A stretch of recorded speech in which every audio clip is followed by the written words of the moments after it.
Hello, everybody. Welcome back to Bookmakers Reviews coverage of the Premier League season. I'm your host, Martin Green. I'm joined, as always, by Matt Lawrence.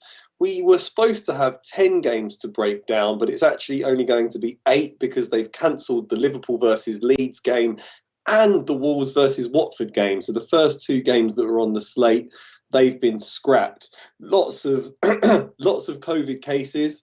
More than 100,000 positive tests here yesterday in the UK, which some people are starting to call Plague Island. I'm one of them. So if I start to feel woozy and fall over halfway through the filming, Matt, you'll just have to carry on. You're in unusual looking background there, Matt. Whereabouts are you today? I am at Sanibel Island right now, and yeah, it's nice just to get away for a little vacation. But yeah, I mean, Martin, what a trooper you are to be able to power through this with the dreaded vid for a Boxing Day slate. So it's exciting stuff still. I mean, Yeah. I would not miss it. I would not miss it. Even with this killer bug, I put myself on the line. Oh, turn out. Yeah, no, I did feel pretty grim yesterday, but I think I'm hoping I'm over the worst of it now.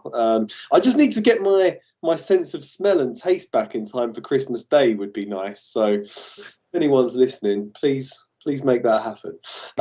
So we're gonna skip the Liverpool versus Leeds and Wolves versus Watford game. I didn't have tips for either of those two anyway, so that's good. Dive straight into West Ham United versus the mighty Saints. As you can see, couldn't fit Southampton down the side, so I put the Saints. West Ham need a win, Matt. Just one win in 5 games. Could this be a good opportunity for them to return to winning ways against the Southampton team that don't travel particularly well? I think it's a great opportunity for West Ham to bounce back. And when you're looking at some of the history between these two, for example, West Ham, 6 victories in the last 8 head-to-heads. And those 2 others, they were both draws. So they haven't lost to Southampton in a long time. And like you mentioned, they don't travel well. They've only won 2 matches in their last 22 away from home. So they're struggling, and West Ham are a good home side. They score at home. They've scored at least 1 goal in their last 9 home fixtures there at the London Stadium. So this was a clear cut. This kind of just came to me, I mean, with between these two, how West Ham generally play well at home, how Southampton struggle on the road, and to find West Ham at minus 105 or 1.95, this was a bet for me. Yeah, definitely. I'm all over West Ham as well. I must admit, I didn't get quite such good odds, but I do like West Ham to get a win in this game against Southampton. I think they've won their last 5 or 6 home matches or something like that against Southampton. And yeah, they really do need to get back to winning ways. I think Antonio's questionable for this game. Kurt Zuma's obviously out as well, but they have got strength in depth. Southampton have lost 5 out of 9 games on the road so far this season, and the Saints do not have a good record when they travel to East London to face West Ham. The Hammers can't afford to lose any more ground in this top 4 race. They've slipped up quite a lot lately. The mighty Arsenal are in good form, but there's worrying sort of signs from Tottenham and Man United below them, so they can't afford to drop any more points. I think David Moyes really needs to get them fired up for this game. Home match against Southampton. I say they get the job done too. So yeah, we're both going for West Ham there. Great. Next up, we have a London derby. We have Crystal Palace from North London Tottenham from North London coming up against Crystal Palace from South London. Should be a good game. Antonio Conte's done a pretty good job, Matt, at Spurs. Yes. I mean, he made them extremely competitive against Liverpool just a few days ago. The style wasn't really eloquent, if you will. I mean, they're just hoofing balls up the pitch any chance they got to Son and Kane, and it worked. I mean, with no Van Dijk, they were able to catch him out a couple times, and yeah, to be able to scrap and claw. I mean, they were probably the better side in that match. So, in this one, I decided to pass it. I don't want to still be with Tottenham, but they're unbeaten in 6 of the last 7 at home. Palace don't travel particularly well. They did win Palace the last fixture in this head-to-head, and they've been able to at least claw some draws in this one as well. So, yeah, not a long travel spot, obviously, for Palace. And, yeah, I think that this would be more of would go in the category for me as a lineup check. Just would want to check all the boxes before submitting a bet on this one. But, yeah, it's a pass for now. Okay, good. Yeah, I've actually gone for a home win. It's not my favourite play of the entire calendar year, but I do think it's a very good price to get on Tottenham. You can get about 1.8, 1.85.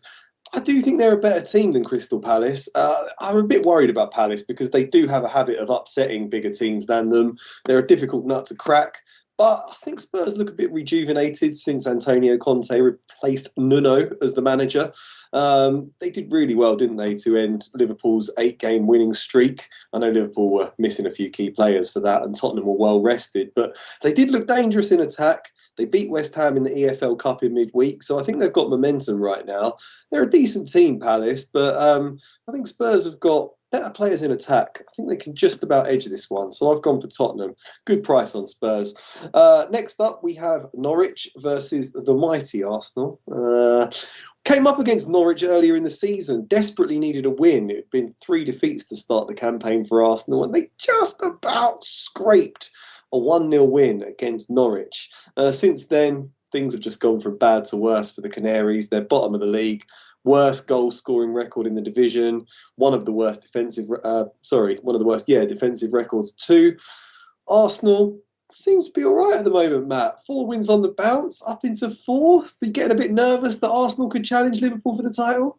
I don't know about that, but I mean, the mighty Arsenal are back, Martin, and I would say they're the in-form Arsenal right now. They are playing fantastic ball. They can compete with anyone, I think, right now in this league. I think they have the quality on this side to be able to beat anybody on their day if they play well. And watching the League Cup last night with Liverpool, Leicester just got me excited for, a 2-legged affair at the beginning of 2022 with Liverpool and Arsenal. So I guess we'll find out soon there, Martin Green. But so for me in this one, this is just a classic kind of staple diet. Norwich, they struggle to score. They haven't scored a goal in their last 3.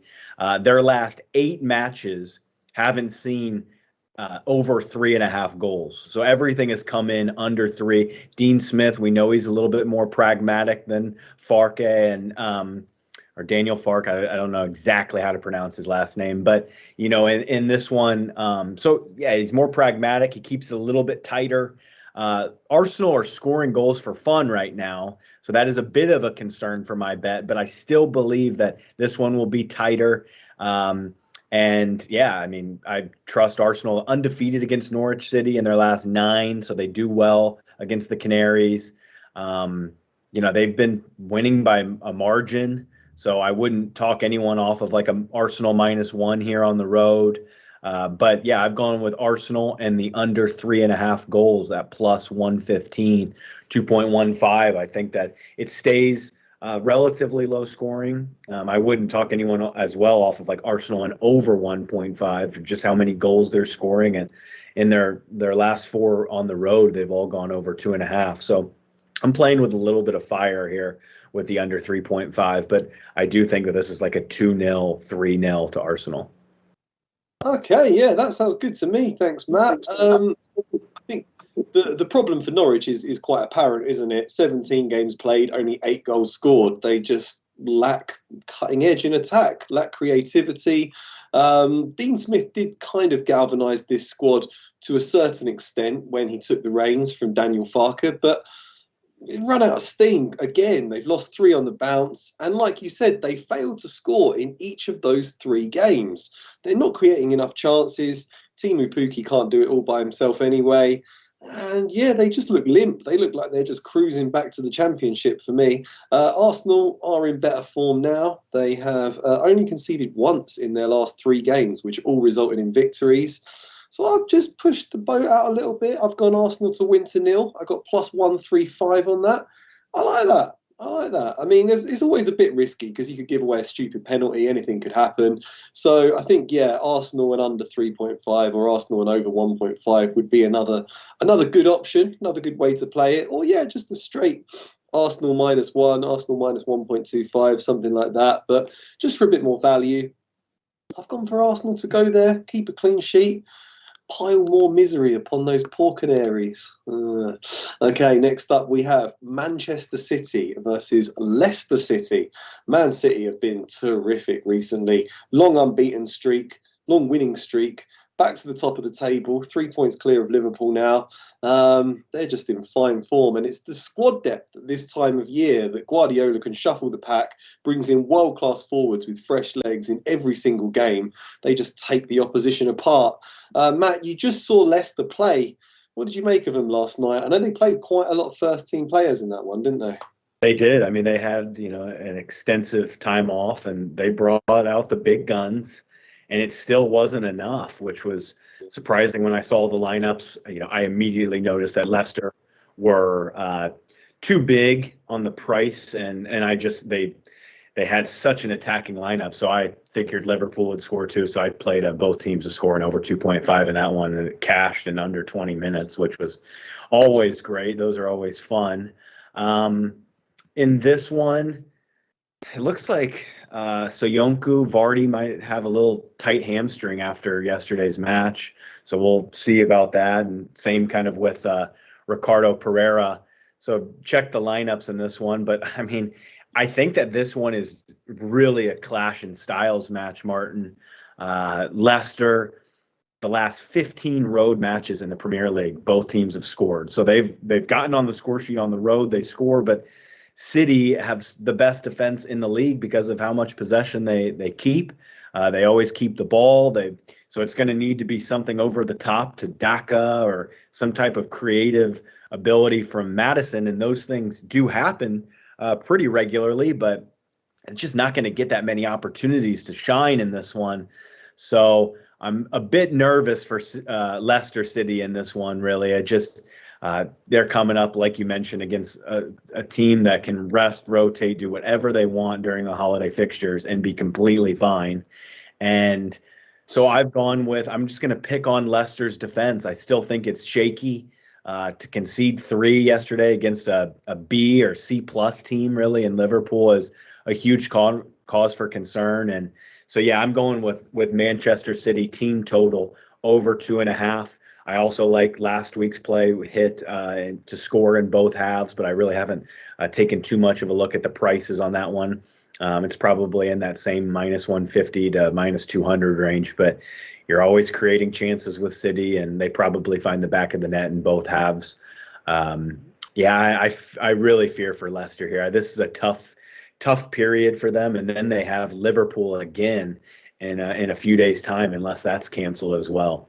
Wow. Yeah, not looking great for Leicester. I mean, they were sort of tipped to be in and around the top 4 yet again this season, but it hasn't quite worked out for them, has it? I mean, if you look at the heads-to-heads between these teams, you would see that it was 1-0 to Leicester in the Community Shield at the start of the season, and then Man City turned the tables on them 1-0. But so much has changed since then. The Liverpool defence has just fallen apart. The Leicester defence has just fallen apart. They have not looked composed at all. Injury problems haven't helped. Whereas Man City are just going from strength to strength, banging in goals left, right and centre recently. So that does look like a very good play to me, especially in the context of what I said about the squad rotation that Guardiola can indulge in right now, which is an option that just isn't available to Brendan Rodgers, unfortunately. So, yeah, it looks like a comfortable home win to me. I just couldn't find a way to get the value on this game, but I'll be cheering on a heavy win for Man City for you there, Matt. Okay, next up we have Burnley versus Everton. And what were we just saying about Everton, Matt? I think they've got problems, haven't they, with COVID? Yeah, Benitez came out in the presser and said that he might be only able to field like 9 normal players, on the squad. So they're going to have to really rotate, and we've seen some youngsters come in for Everton, and yeah, I mean, they're extremely young and not a ton of experience in this league. Yeah, that's not an ideal situation, is it? I mean, the game as things stand is going ahead. Benitez says he's very surprised about it. It does seem a bit unfair compared to some of the games that are being called off when teams are so depleted. I mean, if they're going into this match against Burnley with hardly any troops available, is it all set up for a hard-fought win for the Clarets, do you think? I think so. I mean, just looking at premierinjuries.com, I mean, Richarlison, calf tear. They're not rushing back Calvert-Lewin, but he's close. He probably won't feature here. Tom Davies is injured. Mina is injured. Townsend is injured. Rondon, Gray, Fabian Delph, they all look like they're going to miss this. And on the flip side, Burnley are relatively healthy. It'll be interesting. It looks like a late fitness test for Maxwell Cornet. And we know he's a fine player. He's the best player, most creative player on this team. It looks like he's a maybe. He's had a muscle injury and COVID in between those. They've got it at about a 25 to 50% chance he goes. If he goes, I definitely like the Clarets in this one. I mean, this is a huge issue for Everton, absolutely. And when you're looking at the head-to-heads, Burnley have been able to win 2 of the last 5 head-to-heads, and one of those is a draw, so it's 2-2-1 in the last 5 between these two. And Burnley, we know, Martin, they need it. They need it desperately. I don't like betting on teams that need things generally, just because I don't think that that's really the way that you handle it and betting in general. I mean, just because a team needs it doesn't mean that it's going to happen. But yeah, I do really fear for Everton. And we mentioned it last week, Martin. Burnley are in decent form. They're unbeaten in 6 of 7. I don't think Burnley are not getting beat here. I think that you could maybe look towards Burnley in a double chance and a parlay. I would be shocked if they get beat here. We could see an awful Everton lineup. And I would probably move on this one fast and maybe play the guessing game and just saying this line is going to move once these lineups come out. And I'm going to get some CLV on this play. I think that this, I mean, you can't really find Burnley in the minus 150s, but we know that at Turf Moor, they can be difficult to beat. Yeah, Burnley double chance in a parlay looks wonderful, and I think that they have a straight win here. And look at Everton. They've only won 1 of their last 11. They're no world beaters. So Benitez is going to set them up to defend, say Burnley come and break us down. That's not Burnley's MO, so it's a tricky one. But, yeah, I would only be looking towards the home side. Yeah, I mean, the problem they've got is Richarlison's ruled out, Rondon's ruled out. It'd be very, very risky just to bring Calvert-Lewin back and play him up front from the first whistle when he's missed so many weeks of injury. So who's going to lead the line? Damari Gray's out, Andros Townsend's out, so neither of them can play as a false 9. They've got nobody. And all the players that you listed that aren't going to make it, that was before he said he's had 5 positive COVID tests, and he hasn't revealed who that was. So 5 more players on top of that collection are all going to be out. I mean, right now you can still get plus 120 on some books on Burnley. Might be worth getting in and having a go on that because I think play the guessing game there, and it might get canceled, Martin. But grabbing the plus 120 now feels. I mean, there is no way that it gets bigger. There's no way. Yeah, no, sounds good. Sounds good to me. Okay, we're going to move on to Aston Villa versus Chelsea. Aston Villa have been doing good, haven't they, Matt, since Stevie Gerrard took the reins from Dean Smith? 4 wins out of 6, climbing up the table. Do you think they can keep the momentum going against the strong Chelsea team? Strong Chelsea team they're not fully clicking right now. And I picked on them a little bit last week with Wolves +1, so I'm just going right back to it. I'm taking Villa +3/4 just because it was closer to evens. I think that Villa, with their back 4, they're a really tough team to beat. They've got this cohesion. We talked about it last week, the back 4, back 5, if you include the goalie. They're really tough to get scored on. So I think taking handicaps with Villa makes sense. I think that since Gerrard has taken over, I think if you were to have played Villa on the money line in some of the matches they were favored and were to take the Asian handicap in the matches that they were underdogs, I think that you would be undefeated right now since Gerrard's taken over because they are keeping matches close. It looks like Lukaku is a 50-50 shot to go. It's really trying to predict, Martin, what's going to happen with some of these COVID cases and stuff. So, it's kind of a guessing game again here, but I'm going to hope that some of these players don't feature and that, 3/4 looks like a pretty good head start for me here. So I'm going to take Villa. Interesting. Yeah, I know you said you shouldn't bet on a team just because they need to win. That's not the way to do it. But Chelsea need to win, and I'm thinking, let's bet on Chelsea because they need to win. I mean, they're already 6 points behind Man City now. They're 3 points behind Liverpool. It's not disastrous, but we're pretty sure that Man City are going to beat Leicester, aren't they? And if Chelsea don't win this, then you're talking about being 8 or 9 points behind before the calendar year is out. That's almost getting to the point where you're not gonna overhaul that deficit in the second half of the table. They absolutely desperately cannot lose any more ground to the teams above them in the title race. I've also been impressed by Aston Villa since Gerrard took the reins, but I think it's worth pointing out that they've won 4, lost 2, and the 2 they lost were to Man City and Liverpool. So if Chelsea harbour genuine ambitions of keeping up with Man City and Liverpool this season, they need to be beating teams like Aston Villa. If they can't, then they don't really deserve to be mentioned as title contenders. It is an issue, it is a problem, because it looks like they've got a long list of injury problems. Lukaku 50-50, Werner and Havertz are out. So yeah, who's gonna play up front? But Kante's back. Kante came off the bench against Brentford and made a little cameo. If he goes into the midfield, I think he transforms that Chelsea team. I think they might just have just about enough to get over the line here, because Aston Villa are missing players as well. Yeah, I think there's a lot of teams have got injury problems right now. So I'm going to go for the stronger team that needs it more. I'm going Chelsea, but I can see why you would go the other way. Okay, next up we have Brighton versus Brentford. This is one of the games that I didn't really have a great deal on because I do think they're quite evenly matched and they're both inconsistent.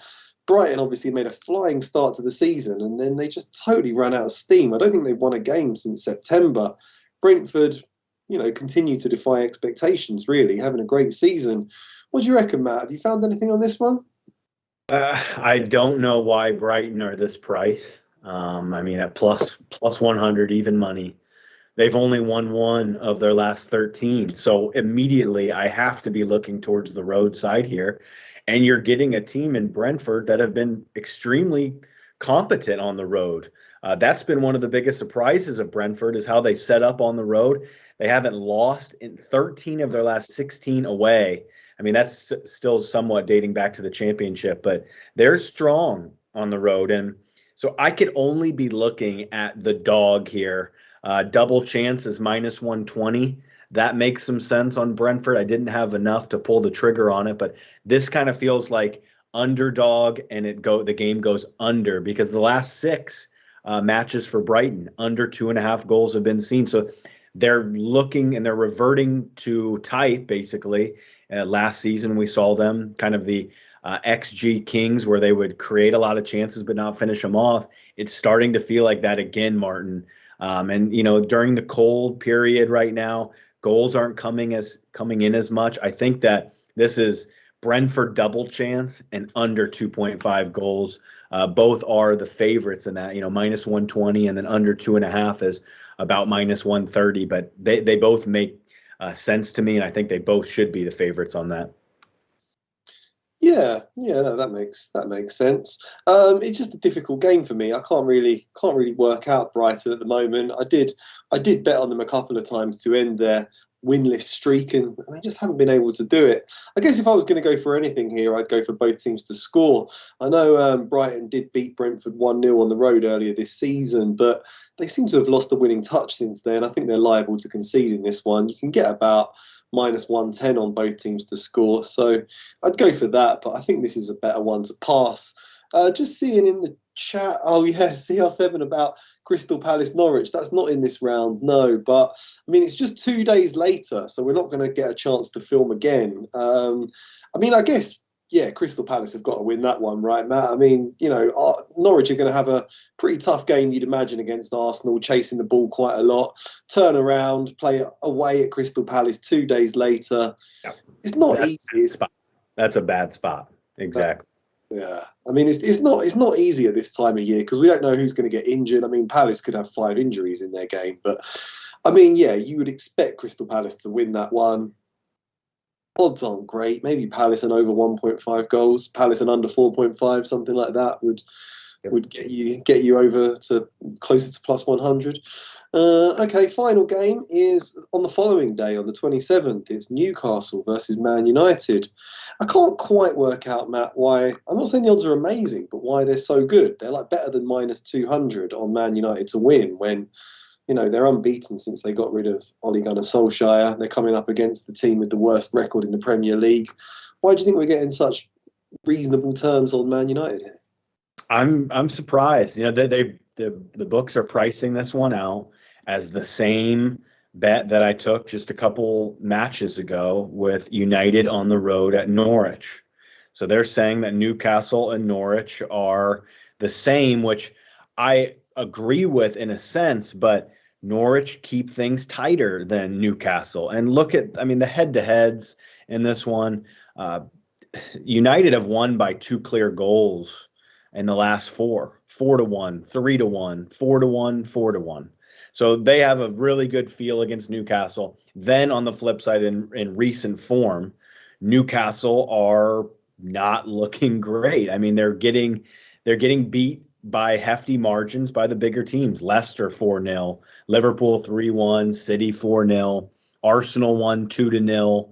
So I think that United -1 makes a ton of sense. I'm going back to the same bet that was a push against Norwich. And yeah, like you mentioned, they've been winning since the new manager bounced. Things are feeling good. And I don't like this Newcastle defense. They concede too many goals. They're going to concede too many opportunities.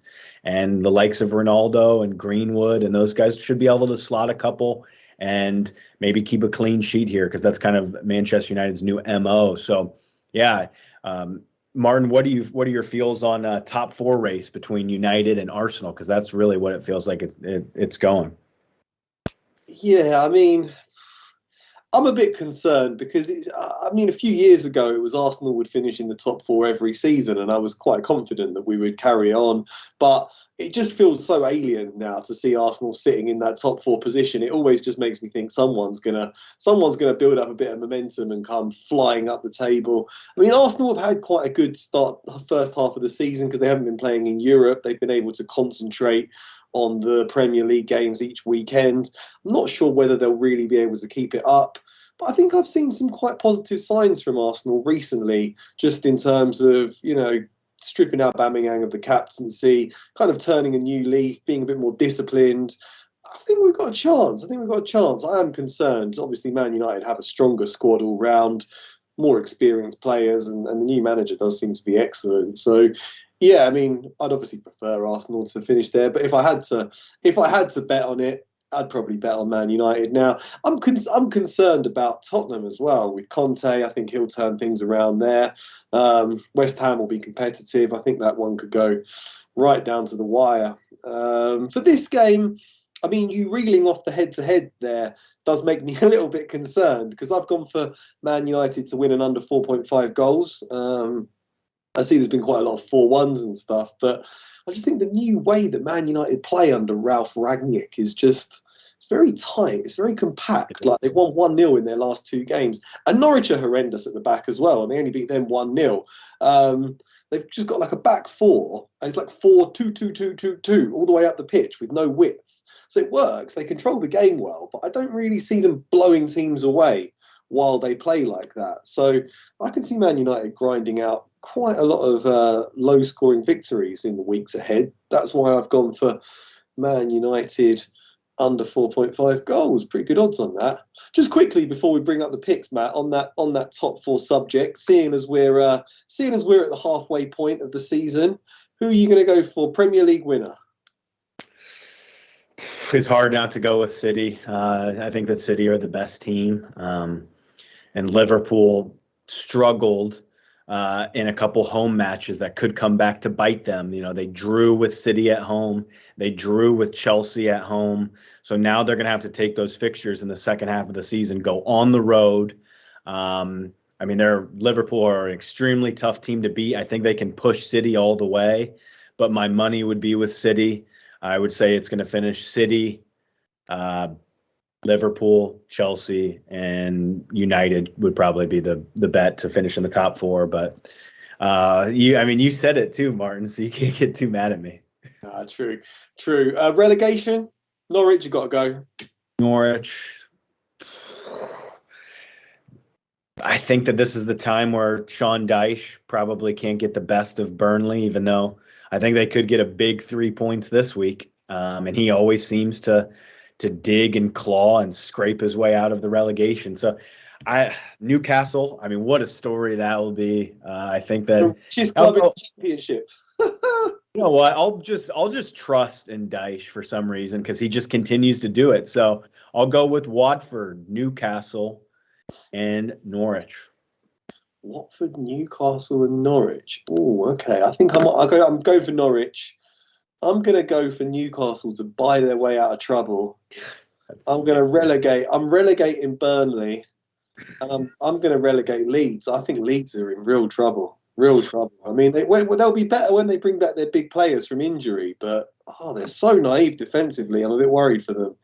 But yeah, I mean, the odds are that Newcastle are going to go down. Could be interesting. Yeah, top scorer, Salah's pretty much got that wrapped up, hasn't he? Next manager to leave your post, Benitez at +125. That looks pretty good. Who else? Who else is there, Martin? Bielsa +350. Claudio Ranieri just to be turf straight back out at +800. I would probably go with Ranieri just with the basis of how Watford always sack managers. I think that makes the most sense. And if you're taking one of those kind of bets, it's normally best to go with some bigger prices because wild things can happen. And I still think that if Everton, if their board are competent enough, they know that Benitez is really doing all that he can. He's setting up the team to at least scrap away points. I would stick with Benitez if it were me. And then who else did you mention? Who was the other one? Bielsa. I think that Leeds fans love him, and if you've watched the documentary on Amazon, I mean, you know that they love him, and I think it would almost take Bielsa to leave on his own to be out. Exactly. You're not going to like this question, I don't think, Matt. CR7, banker Liverpool not to be in the top four. Going to be missing Salah and Mane due to the AFCON. What do you think? Too many drinks leading up to Christmas for CR7. I'm pretty confident that Liverpool are going to finish in the top four, I'm afraid. So good angle. I mean, good odds, 12 +12. But no, I think they'll do it, I'm afraid. Okay, on that note, Mr. Wizard, please can you give us the picks?